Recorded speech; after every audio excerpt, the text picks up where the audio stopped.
السلام علیکم ورحمۃ اللہ وبرکاتہ۔ پاکستان افیئر کے اس لیکچر میں آج ہم Quaid Azam and ideology of Pakistan کے بارے میں ہم ڈسکس کریں گے۔ اور لازم سی بات ہے، قائد اعظم کے خدمات تو بہت بڑا ٹاپک ہے، لیکن پاکستان کے حوالے سے ان کے خیالات کیا تھے، ان باتوں پہ تھوڑا سا ہم اور کریں گے، اور جو امپورٹنٹ چیزیں ہیں وہ آپ لوگوں کے ساتھ انشاءاللہ ڈسکس کریں گے جن کو آپ نے یاد کرنا ہے۔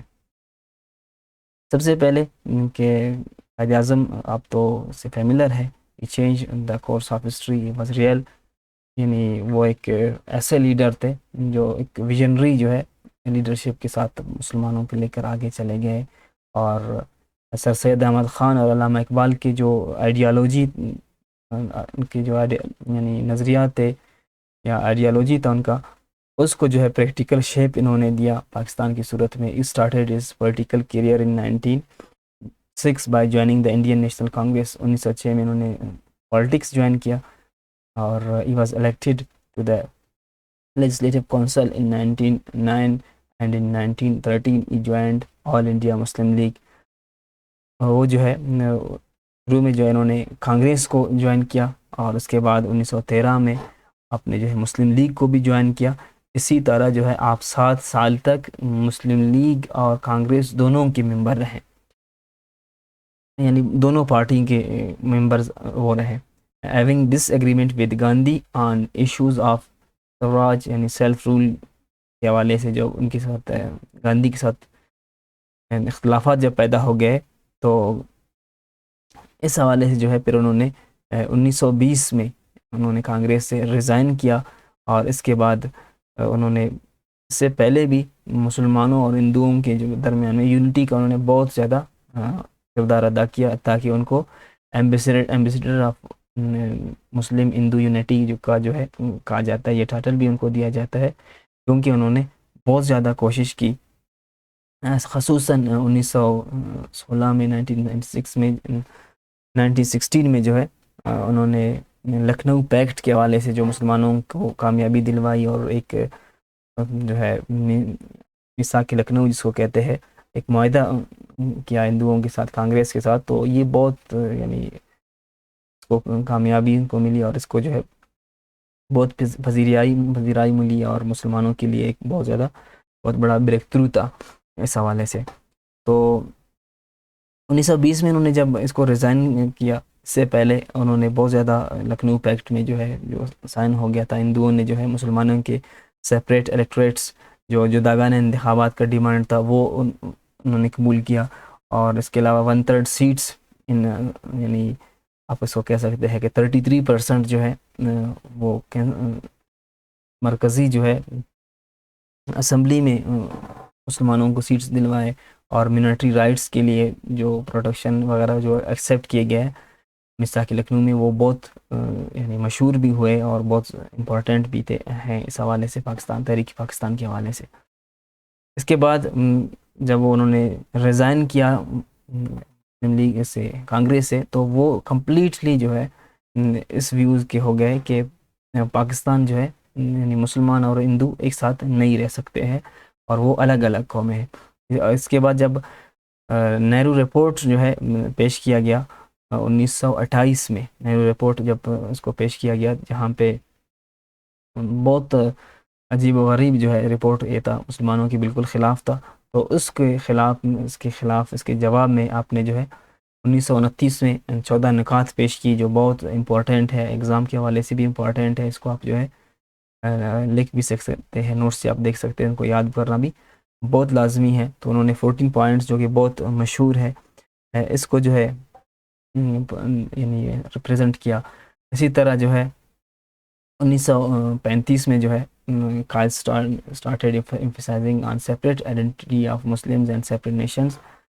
تو 1935 سے بالکل جو ہے اس کوشش کو اور زیادہ تیز کیا انہوں نے، اور 1937 میں جو ہے جو الیکشنز ہو گئے تھے، اور اس کے بعد منسٹریز جو ہندوؤں کے جو کانگریس منسٹریز تھے مسلمانوں کے ساتھ، انہوں نے بہت زیادہ ظلم کیا، تو یہاں پہ جو ہے ان کے جو ہے خیالات کو یا ان کی تحریک کو اور زیادہ تقویت ملی۔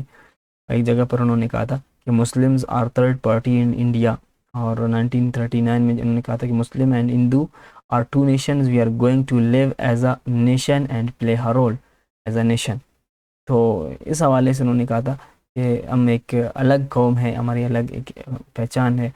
اور قرارداد پاکستان کے حوالے سے اس سے پہلے 9 مارچ کو انہوں نے کہا تھا، مختلف انہوں نے آرٹیکلز پبلش کی، لکھی، اور برٹش میڈیا میں جو ہے جن کو ٹائم اینڈ ٹائڈ کے نام سے پبلشڈ ہوئے، discussed how Hindu and Muslims ہار سیپریٹ نیشنز، کس طرح جو ہے وہ الگ ہے، اور کس طرح جو ہے انڈیا کا جو مستقبل ہے وہ کس طرح بن سکتا ہے، وہ کس طرح الگ رہ سکتے ہیں.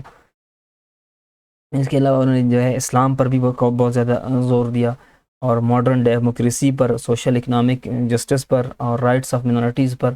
اس حوالے سے کافی حد تک انہوں نے کوشش بھی کی، اور اس پہ جو ہے بہت زیادہ انہوں نے زور دیا. Pakistan was to be modern democratic state that derived its ethical foundation from Islam, where the source of guidance and inspiration for constitution making and governance is going to be Islam. تو اس طرح کے یہ کوٹیشنز ہیں، ان کے کوٹ ہے، ان کو آپ نے یاد کرنا ہے کہ ان کا پاکستان کے حوالے سے اور اسلام کے حوالے سے ان کے کیا خیالات ہیں. It has been taken for granted mistakenly that Muslims are a minority. اس بات کے وہ بالکل خلاف تھے کہ مسلمان جو ہے ہندوستان میں اقلیت نہیں ہے، اور وہ جو ہے of course we got used to it for such a long time that these settle nations sometimes difficult to remove. یعنی یہ مینارٹی نہیں ہے، ان کا کہنا تھا کہ بالکل الگ جو ہے یہ قوم ہے، اور برسوں سے، صدیوں سے جو ہے وہ اس خطے پر جو ہے وہ حکومت بھی کر چکے ہیں. Muslims are not a minority. دوبارہ انہوں نے جو ہے 23 مارچ 1940 کو قرارداد کے موقع پر انہوں نے کہا تھا that Muslims are a nation by every definition. یعنی ہر لحاظ سے ایک قوم کی اگر آپ ڈیفینیشن دیکھیں تو ہر لحاظ سے مسلمان جو ہے ایک الگ قوم ہے. تو 1940 میں ان کی یہ کوٹیشن آپ یاد کر سکتے ہیں. India is not a nation nor a country, it is a subcontinent of nationalities. Hindus and Muslims belong to 2 major nations. یعنی وہ ان کا کہنا تھا کہ ایک ملک نہیں ہے، ایک قوم نہیں ہے ہندوستان، انڈیا، بلکہ جو ہے یہ ایک بر صغیر ہے، یعنی ایک چھوٹا سا جو ہے کانٹیننٹ ہے جس میں مختلف قومیں آباد ہے، اور اس میں جو مسلمان اور ہندو جو ہے وہ سب سے جو میجر جو ہے اس کے اقوام ہیں. The Hindus and Muslims belong to different religion, philosophy, social customs and literature. They belong to two different civilizations which are based mainly on conflicting ideas and conceptions. یعنی ان کے آئیڈیاز، ان کے جو ریلیجیس یعنی جو کانسیپٹس ہے وہ بالکل الگ ہے، وہ ایک ساتھ نہیں رہ سکتے. Their aspect on life and of life are different. It is quite clear that both derive their inspirations from different source of history. تو یہ بھی انہوں نے قرارداد پاکستان کے موقع پر انہوں نے یہ بات کی تھی. اور we are a nation with a distinct culture and civilisation. ہر جگہ پر انہوں نے اس حوالے سے ان کی بار بار یہ بات انہوں نے دہرائی ہے کہ ہم الگ قوم ہیں، ہم الگ قوم ہیں، ہماری ایک الگ پہچان ہے. تو یہ بار بار ان کو یہاں پہ آپ لوگوں کو کہنے کا اور نوٹ کرنے کا، کوٹ کرنے کا مقصد یہ ہے کہ پلیز ان کو یاد کریں. جس طرح بھی آپ اس کو یاد کر سکتے ہیں آپ ان کو یاد کریں، تاکہ یہ جو ہے کل کے دن آپ کو کسی بھی پیپر میں بہت زیادہ ہیلپ آؤٹ کر لیں گے یہ چیزیں. یہ جتنے بھی کوٹیشنز ہمیں ملے ہیں اور ان کے پاکستان کے حوالے سے ان کے جو باتیں ہیں وہ ہم نے کوشش کی ہیں کہ یہاں پہ جمع کرنے کی. اس کے علاوہ آپ جو نوٹس ہیں اس میں آپ تفصیل سے بھی ان کو دیکھ سکتے ہیں. یہاں پہ 1942 میں انہوں نے کہا ہے کہ the Muslims her nation by every right to establish their homeland. یعنی ہر لحاظ سے وہ ایک حق رکھتے ہیں کہ وہ اپنا جو ہے ایک ہوم لینڈ، اپنا جو ہے ایک وطن وہ قائم کر سکے. اچھا وہ یعنی آگے جا کر وہ پھر وہ ڈیموکریسی یعنی اسلامک ڈیموکریسی کی بات کرتے ہیں، جیسے کہ وہ کہتے ہیں کہ وی should base our democracy on the principles and concept of Islam. یعنی وہ ویسٹرن ڈیموکریسی کی بھی خلاف تھے، وہ اسلامک ڈیموکریسی کے جو ہے حق میں تھے. Pakistan does not mean freedom and independence only but the Islamic ideology as well which has to be preserved. تو اسلام کے حوالے سے بھی وہ اسٹرانگ رکھتے تھے، نظریہ رکھتے تھے. I cannot understand how section of people who deliberately want to create a mischief and make propaganda that the Constitution of Pakistan will not be made on the basis of Sharia. یعنی ان کا یہ تھا کہ پاکستان کا جو آئین ہے وہ کمپلیٹلی جو ہے وہ اسلامک ہے ہوگا، اور اس کو جو ہے وہ اسلام کے خلاف بالکل بھی اس کو نہیں بنایا جائے گا. یہ جو ہے انہوں نے عید میلاد النبی کراچی بار ایسوسیشن سے خطاب کرتے ہوئے انہوں نے یہ بات کی تھی.